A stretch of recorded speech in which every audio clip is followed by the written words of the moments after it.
Hello friends, नमस्ते। DB education में आपका स्वागत है। आज जो हम पढ़ेंगे उसमें बड़ा मजा आने वाला है, क्योंकि हम आज संवैधानिक विकास के प्रथम चरण की बात करेंगे। उसमें हमने जो पहले देख लिया था कि जो संवैधानिक विकास का चरण है वो ब्रिटिश कालीन जो व्यवस्था थी उसके अकॉर्डिंग किया गया था, और आज हम प्रथम चरण की बात करेंगे। कहने का मतलब ये है कि ब्रिटिश जो सरकार है उसके द्वारा ईआईसी को मान्यता दी गई, और ईआईसी में जब ये चीजें इन्वॉल्व हुई, कौन सी चीजें, कुप्रशासन और भ्रष्टाचार जैसी चीजें इन्वॉल्व होती हैं, तो फिर वहां की जो संसदीय व्यवस्था है या जो संसद है वो उन पर कंट्रोल करने की कोशिश करती है। बड़ा इंटरेस्टिंग पॉइंट है रेगुलेटिंग एक्ट 1773, जिसमें हम क्लियर कर लेंगे कि 1773 रेगुलेटिंग एक्ट क्या था, इसकी प्रोसेसिंग कैसे हुई, किसको गवर्नर जनरल बनाया गया, पहले वो कहाँ का गवर्नर जनरल था। साथ में हम ये पढ़ेंगे कि ब्रिटिश संसद का नियंत्रण उस पर कैसे स्थापित किया गया। तो प्लीज आप देखें, एक बार समझें इस चीज को, बड़ा इंटरेस्टिंग फैक्ट है।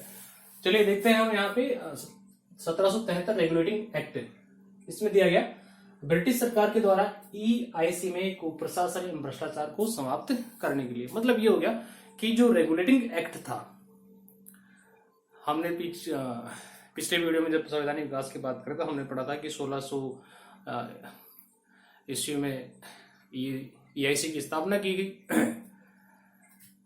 फिर 1608, 1615, फिर 1616 में ब्रिटिश कंपनी ने व्यापार करना प्रारंभ कर दिया। तो इस दौरान 1616 से लेके 1773 तक, मतलब 17वीं जो शताब्दी शुरू हुई वहां आने तक, इस कंपनी में क्या हो गया था, बहुत ज्यादा करप्शन हो गया था।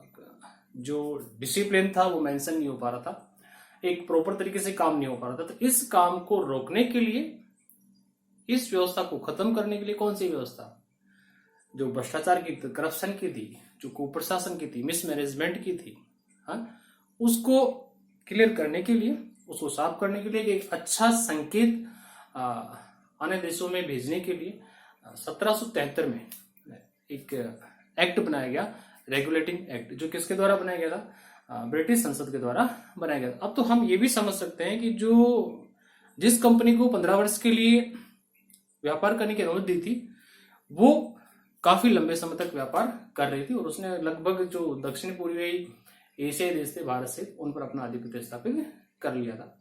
लेकिन आधिपत्य स्थापित करने के बाद उन्होंने अपना भ्रष्टाचार बढ़ा लिया, या कि भ्रष्ट होते जगह को प्रशासन तरीके से काम करने लगे। तो इस पर नियंत्रण करने के लिए संसद ने 1773 ईस्वी में एक रेगुलेटिंग एक्ट पारित किया। क्लियर है? देखिए फिर क्या होता है, ये जो रेगुलेटिंग एक्ट था वो क्या कहलाया, कौन सा सिद्धांत कहलाया, एक ईमानदार शासन का आधारभूत सिद्धांत कहलाया। पूछा जा सकता है कि ब्रिटिश कालीन के दौरान ऐसा कौन सा एक्ट था जिसे ईमानदार शासन का सिद्धांत या आधारभूत सिद्धांत कहा गया। तो हम कह सकते हैं कि इसको रेगुलेटिंग एक्ट को, 1773 के रेगुलेटिंग एक्ट को। अब आता है कि इसके प्रवर्तक कौन थे, मतलब इसको बनाने वाले या इसको लाने वाले कौन थे। तो वो थे कौन, लॉर्ड नॉर्थ। कौन थे भाई, लॉर्ड नॉर्थ थे, जो क्या थे, उस समय ब्रिटिश के प्रधानमंत्री थे। उन्हीं के द्वारा इस कुप्रशासन और भ्रष्टाचार को नियंत्रित करने के लिए क्या लिया गया था, ये रेगुलेटिंग एक्ट तैयार किया गया था। क्लियर? फिर है दोस्तों, देखें हम, संसद से पारित पहला अधिनियम जिसे ईआईसी ने लागू किया और संसद का हस्तक्षेप बढ़ गया। मतलब 1616 से लेकर 1673 तक सारे नीति नियम किसके चलते थे, ईआईसी के चलते थे, मतलब ब्रिटिश ईस्ट इंडिया कंपनी जो थे उसके रेगुलेशन चलते थे। लेकिन जब करप्शन बढ़ा, मिसमैनेजमेंट बढ़ा, कुप्रबंधन बढ़ा, तो फिर क्या हुआ, ब्रिटिश जो संसद थी उसने इसमें हस्तक्षेप करना प्रारंभ कर दिया गया, और इसके नियमों को लागू करने के लिए बाध्य होना पड़ा। किसको होना पड़ा, ईआईसी को, ईस्ट इंडिया कंपनी को इसको मानने के लिए बाध्य होना। मतलब कह सकते हैं कि ईस्ट इंडिया कंपनी के द्वारा ऐसा कौन सा अधिनियम था जिसको अपने क्षेत्र में लागू किया गया। तो हम बता सकते हैं क्या, रेगुलेटिंग एक्ट 1773। क्लियर बात?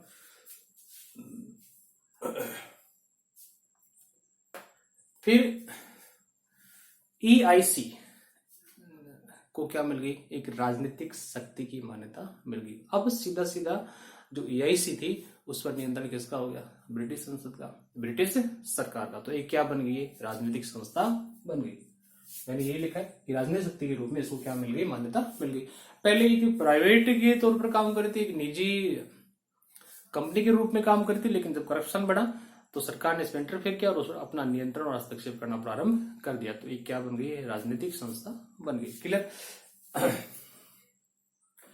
फिर देखिए जब ये अधिनियम लागू किया गया तो उसके बाद में बंगाल के गवर्नर, जो बंगाल का गवर्नर था वॉरेन हेस्टिंग्स था, उसको ही फिर बंगाल के साथ साथ मद्रास और मुंबई का भी क्या बनाया गया, गवर्नर जनरल बनाया गया। पहले क्या था, ये बंगाल का केवल क्या था, गवर्नर था।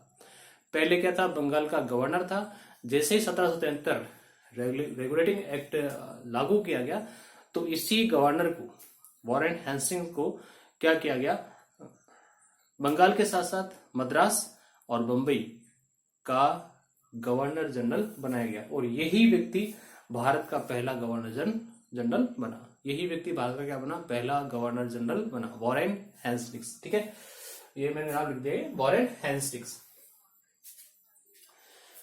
फिर इसी एक्ट के तहत 1773 के एक्ट के तहत 1774 में, मैंने पिछले एक वीडियो में बताया था, सुप्रीम कोर्ट का वीडियो डाला था, उसमें बताया था कि सुप्रीम कोर्ट की स्थापना किस प्रकार से होती। तो उसी का है ही यहाँ। इस एक्ट के तहत 1774 में हमारे देश में सुप्रीम कोर्ट की व्यवस्था की गई, जिसे फेडरल कोर्ट भी कहा गया। फेडरल कोर्ट के अलावा उसका जो तत्कालीन उस समय नाम दिया गया था वो था फोर्ट विलियम। क्या नाम था, फोर्ट विलियम। उसका नाम पहले क्या था, फिर फोर्ट विलियम। क्या नाम था, फोर्ट विलियम। उसे फेडरल भी कहा गया। और कहाँ स्थापित किया गया भाई, कलकत्ता में स्थापित किया गया। इसकी जो न्यायाधीशों की संख्या थी 1+3 की थी, मतलब एक मुख्य न्यायाधीश और 3 अन्य न्यायाधीश थे। और इसका जो प्रथम मुख्य न्यायाधीश वो कौन था भाई, sir Elijah Impey. I think आपको वीडियो अच्छा लग रहा होगा और इंटरेस्ट भी आ रहा होगा। हम एक फैक्ट के तहत ये बातें कर रहे हैं, एक जानी पहचानी जो भी बुक्स हैं उनके माध्यम से ये हमने लिया है, उसके अकॉर्डिंग हम बता रहे हैं। तो आई थिंक आपको बड़ा इंटरेस्ट आ रहा होगा, आप पढ़ते रहिए, हंसते रहे। देखिए फिर इसके साथ ही मैं कह रहा हूँ कि आप अभी तक आपने वीडियो को लाइक नहीं किया है तो प्लीज लाइक और शेयर जरूर करें, चैनल को सब्सक्राइब भी कर लें, नोटिफिकेशन बेल को दबा लें ताकि आपको जब भी हम वीडियो अपलोड करें तो आपको नोटिफिकेशन मिलता है।